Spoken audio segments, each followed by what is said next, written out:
अगली खबर की ओर। लोकसभा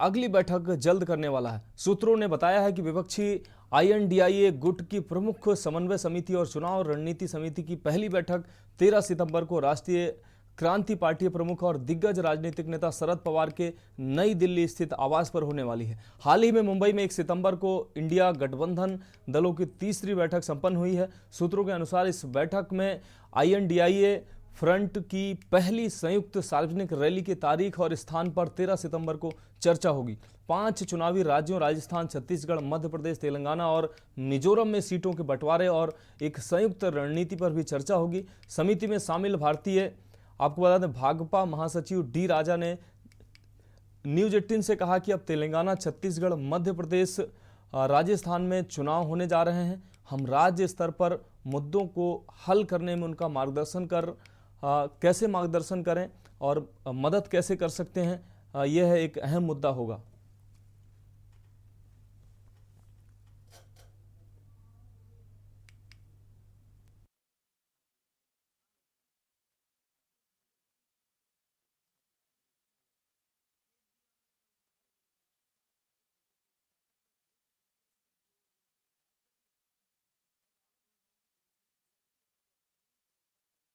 को ये बैठक होनी है, पहली रैली और सीटों के बंटवारे पर ये मंथन हुआ है। के न्यूज इंडिया से बात करते हुए ये बात बताई गई है। 5 चुनावी राज्यों पर बैठक में फोकस होगा।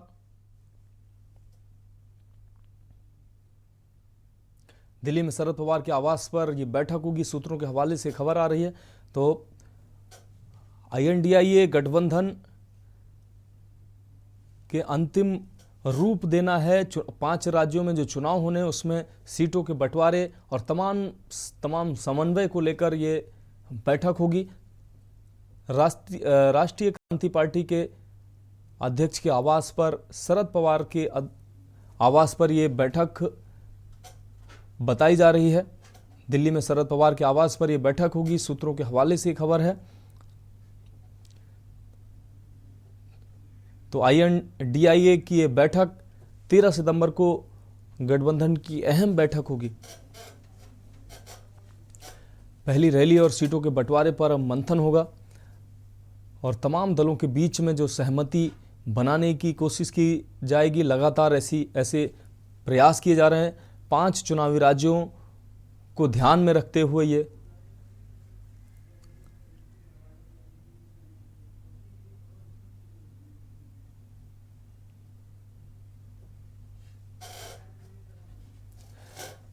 तो इसी खबर पर हमारे संवाददाता प्रवेश शर्मा दिल्ली से हमारे साथ ज्यादा जानकारी के लिए जुड़ गए हैं। प्रवेश, अगर बात की जाए आईएनडीआईए गठबंधन की, ये 13 सितंबर को अहम बैठक होने जा रही है।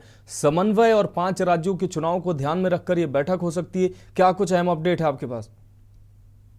जी बिल्कुल, देखिए सबसे पहले मैं आपको बता दूं कि पटना, फिर बेंगलुरु, उसके बाद मुंबई, लगभग 3 जगह जब ये विपक्ष का पूरा दल, इंडिया घटक दल से जो संबोधित किया जा रहा है, ये तीनों जगह बैठक करने के बाद अब जो इनकी अगली बैठक है वो दिल्ली में होने वाली है। और मैं आपको बता दूं कि शरद पवार गुट की बताई जा रही है कि उनके निवास पर ये बैठक होगी। और उसमें सबसे बड़ी बात जो सामने निकल कर आ रही है कि 5 राज्यों में जो चुनाव है उसको लेकर रणनीति तैयार करनी है, क्योंकि इंडिया घटक दल का जो है विश्वास जो है उपचुनाव, चाहे वो त्रिपुरा का हो या अभी हाल में यूपी के कई जिले में हो, वहां पर उनको काफी अच्छा जो है समर्थन दिखाई दिया है जनता का। तो उसको लेकर वो काफी उत्साहित है और वो आगे की रणनीति बनाकर एक तरीके से चुनाव को लेकर पूरी चर्चा करेंगे और चुनाव को लेकर ही पूरी रणनीति तैयार करने को लेकर ये बैठक की जा रही है। जी हाँ प्रवेश, अगर बात की जाए राष्ट्रीय क्रांति पार्टी के अध्यक्ष शरद पवार की, तो शरद पवार इस बैठक की और इस पूरे संगठन की अगुवाई जरूर कर रहे हैं, लेकिन उनकी अपनी पार्टी का एक बड़ा धड़ा उनके साथ नहीं है।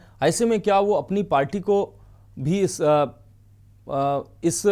बैठक में शामिल कर पाएंगे? जिस तरीके से पूरी पार्टी उनकी बिखरी नजर आ रही है, और इस गठबंधन पर शरद पवार अपना असर डाल पाएंगे अपनी पार्टी के साथ ना होते हुए?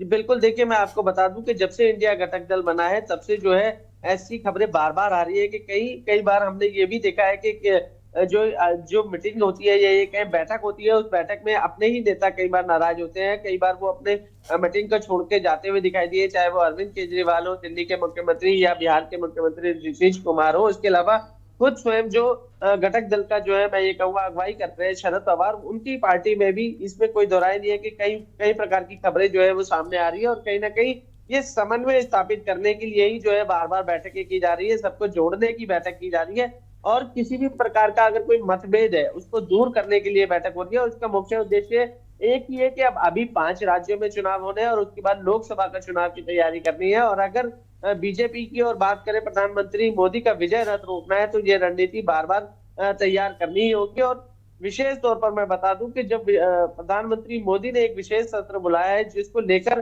भी इंडिया की इस बैठक में जो है कहीं ना कहीं चर्चा होगी, क्योंकि बार बार आरोप ये लगाए जा रहे हैं कि ये इस समय विशेष सत्र बुलाया जा रहा है, ये इसको बुलाने का समय नहीं है। हाँ प्रवेश, अगर बात की जाए जितना बड़ा ये इंडिया जो बताया जा रहा है ये संगठन है जितना बड़ा, उतनी बड़ी इनके सामने चुनौतियां भी हैं।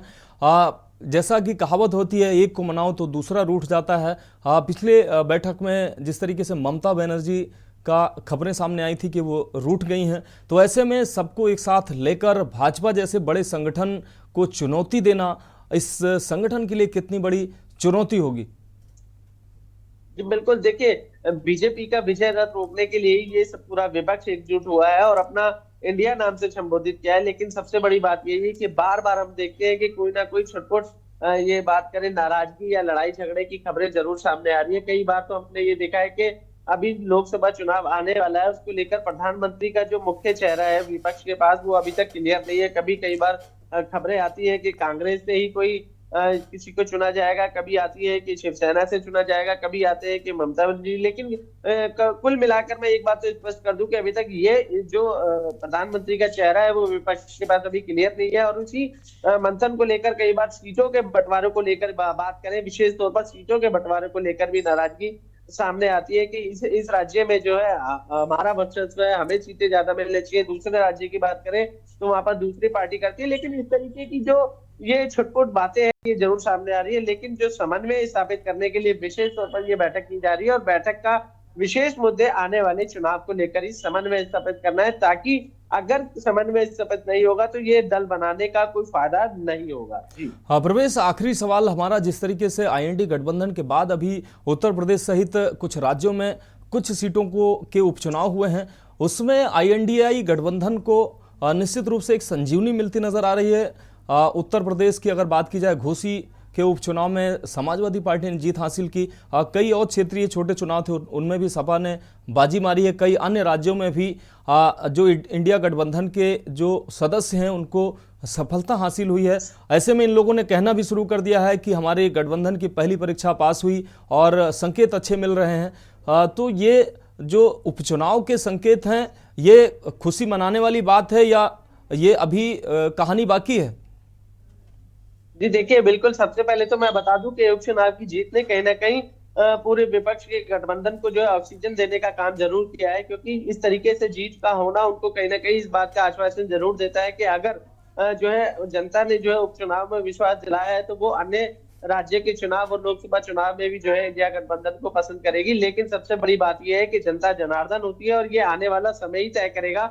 लेकिन जो जिस तरीके से जीत हुई है उस जीत को लेकर पूरा विपक्ष जो है गर्व से अपनी सर को जरूर खुशी के मारे इजहार जरूर कर रहा है, और उसको लाजमी है, मुझे लगता है करना भी चाहिए। लेकिन अभी इसमें कोई दोहराए भी नहीं होगा। लेकिन मैं सबसे बड़ी बात बता दूं, अभी चुनाव के रिजल्ट आएंगे, जब चुनाव होंगे उसके बाद रिजल्ट आएंगे, उसके बाद ही तय होगा कि इस गठबंधन को बनाने का कितना फायदा या ये कहें पूरे विपक्ष को मिला और प्रधानमंत्री मोदी को मिला, ये आने वाले समय में तय होगा। जी हाँ प्रवेश शर्मा, इस अहम जानकारी के लिए, महत्वपूर्ण तमाम जानकारी के लिए आपका बहुत शुक्रिया। तो आपको बता दें कि आईएनडीआई गठबंधन लगातार मीटिंगें कर रहा है, अपने गठबंधन को मजबूत करने साथ ही समन्वय बनाने की लगातार प्रयास और कोशिशें कर रहा है।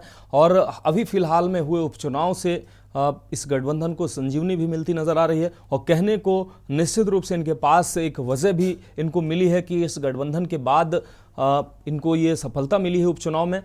तो लगातार बैठकों का दौर जारी है। अब पहली रैली और सीटों के बंटवारे पर मंथन के लिए 13 सितंबर की तारीख नियत की गई है। 5 चुनावी राज्यों को ध्यान में रखते हुए ये बैठक काफी महत्वपूर्ण मानी जा रही है।